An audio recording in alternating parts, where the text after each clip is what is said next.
everybody. Welcome back to the show. Oh, weight loss, something that so many women struggle with, especially in these perimenopausal years. And if you are like most women, you've probably tried it all. Fasting, macro counting, working out differently, counting calories. Maybe you've gone gluten-free, dairy-free. You've probably done a bunch of 6-week slim down type of programs and then some. So if you've been trying all the things and the weight isn't budging, this episode should be helpful to you because I'm going to talk about some barriers that may be preventing weight loss that perhaps you've never thought of and your doctor probably hasn't addressed. So this will be especially helpful with the holidays right around the corner, which is a very easy time to go off the rails, if you will, due to the additional stress that holidays often bring, the get-togethers where there's a lot of alcohol and delicious treats, all of which makes it even harder to lose the stubborn weight. So if you're here, you are likely health conscious, you've done your own research, you've been implementing different food and lifestyle changes, and probably doing it really well. If you are a type A type of woman, which many women in my community are. But you're probably really frustrated because the scale is not budging and it feels like your clothes are getting tighter and tighter every day. And if you're being really honest with yourself, this weight gain has completely consumed you, right? You can't think of anything else but. So before I dive into the barriers, I want you to just take a minute and give yourself some grace because you've likely been beating your body up, looking in the mirror with disgust, and saying some really, really mean things to yourself. Now, I know giving ourselves grace is very difficult because we put a lot of pressure on ourselves. Society puts a lot of pressure on us. But if you're like me, you take pride in how you look and you just want to feel and look your best now and for the long haul. And there's nothing wrong with that. I think it's really important that we take pride in our appearance and how we look. But beating yourself up is not helping. The other thing is you probably compare yourself to others. You see women on social media who have seemingly perfect lives, perfect bodies, perfect abs, perfect skin, and so much of it is not even based in reality. Many of them use filters, many get Botox, plastic surgery, and other procedures. And listen, there's no judgment with that, but I do want to remind you of it, that nobody has a perfect life or perfect health, and we don't see the behind the scenes, okay? So please do stop comparing yourself to others because honestly, comparison is the thief of joy. And in this stage of life, you need more joy, myself included. All right, so my job as a functional health coach is to help women get answers, to address root causes of symptoms or health challenges. So let's dive into some barriers to weight loss. The first one, you're probably under eating. We see this all the time with clients. Most women have no idea how little they are consuming on a daily basis and how imbalanced their macronutrients are. So you may not necessarily be under eating, but your macronutrients may be really imbalanced. And I'm talking about protein, fat, and carbs. So under eating in and of itself is a stress on the body, and that's going to slow down your metabolism, which is going to make it really difficult to lose weight. And when your macronutrients are imbalanced, as in maybe you're not getting enough protein every day, this will create blood sugar imbalance, which is a stress on the body. The other thing to consider is you may be over consuming fat. Too many women rely on plant proteins like nuts and seeds, which are delicious, but they're also very high in calories. For example, if you are relying on peanut butter as a protein source, 2 tablespoons, which is a serving size, is about 200 calories. And most of us cannot stop with 2 tablespoons of peanut butter. Am I right?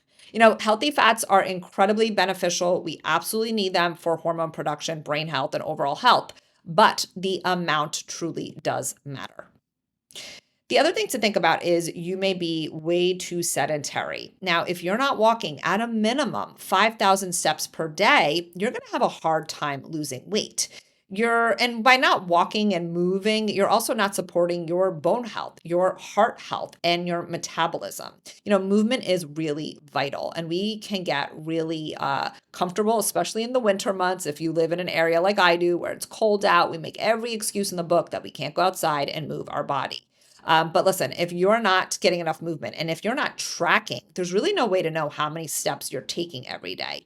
So you don't have to go and buy like an expensive Apple Watch or anything. You can totally get like a cheap pedometer to start tracking your steps. But if it's in your budget, I personally like an Aura ring. You see me wearing it every week if you watch my videos on YouTube. I've had this for a few years. I love it. It tracks my sleep, my steps. It tracks my sleep, the quality of my sleep. It also assesses my stress levels and more. So I'll link to that in the show notes so you can check it out, and maybe you can put that on your wish list this year. All right, the other thing I want you to think about is chronic stress. This elevates cortisol. When your body is stressed, its number one job is to keep you alive. It will not prioritize production of sex hormones, which we're already losing in perimenopause. It's not going to prioritize a healthy metabolism or healthy thyroid function. All of these are going to contribute to excess weight. We're all under massive amounts of stress nowadays. And as we lose our hormones, especially estrogen, our body becomes more stress reactive. So what's happening essentially is our ovaries are slowing down production of our sex hormones. Our brain is shouting at them to make more. It's like, come on, give me more estrogen because we need it, right? It's so incredibly health protective. So what happens is you get these surges of estrogen and then these dips. So you're getting this like fluctuation. And this is a stress on the body. So it is imperative to implement stress relieving activities in this phase of life. I cannot stress that enough, pun intended.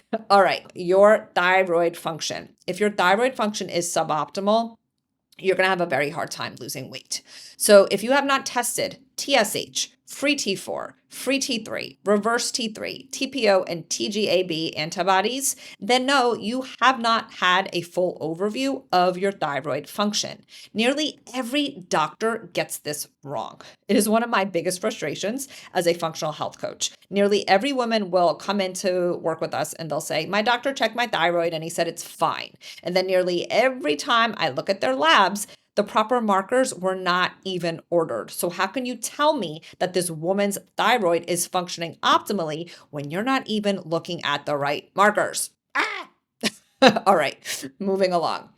You may have chronic inflammation, which typically stems from the gut. Now, this means that you can have food sensitivities, you may have an imbalance of gut bacteria, or even an infection like H. pylori. This is actually a very common overgrowth that we see with a lot of clients, and it does need to be addressed. Inflammation is not just from your gut, it also stems from your lifestyle, the stress in your life, the quality of your sleep, your mindset, especially if it's negative, toxins, and other factors.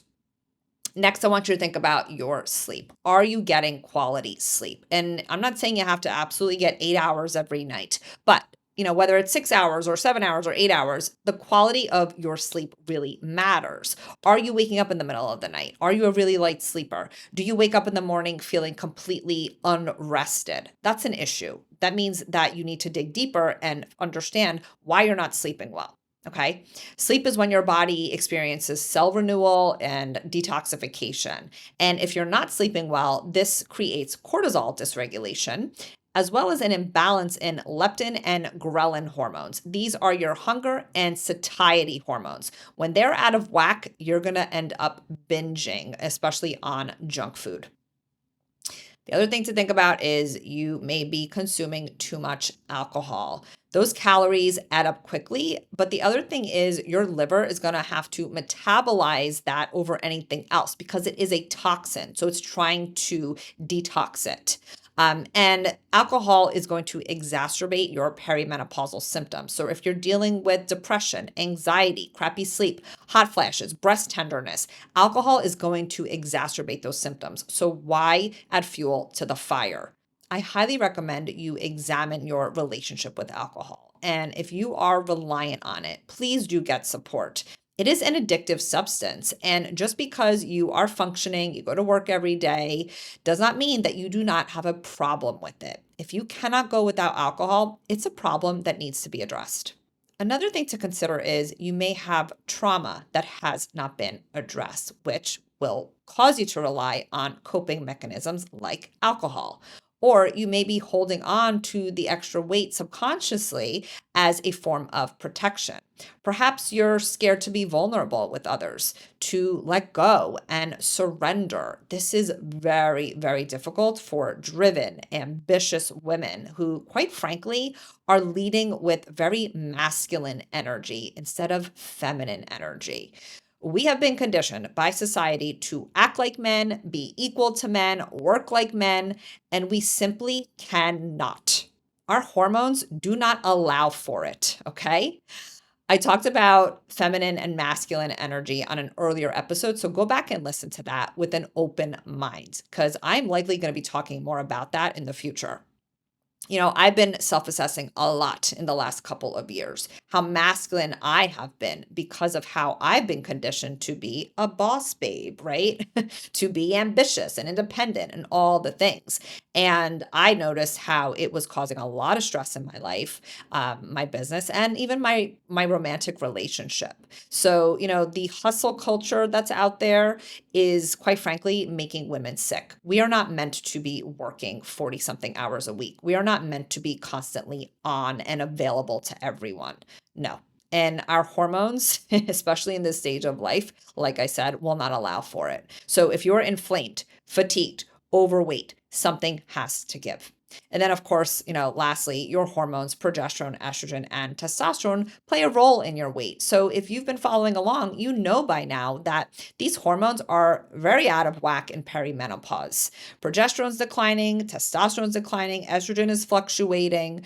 So it's important, like I've said many times, to consider hormone replacement therapy. It's safe, it's effective. There's a lot more research on it. I have a brand new course about it to give you a little more education and confidence to advocate for yourself. But it really is important to work with a hormone literate provider to guide you through the process. I truly hope that this episode opened your eyes a bit and got your wheels turning. I know this isn't easy to hear some of this, especially the stress piece and assessing how much you've been overdoing, overworking, overgiving. Less really is more in this stage of life. If you have any questions, feel free to reach out. And as always, check the show notes for any resources mentioned. Until next time.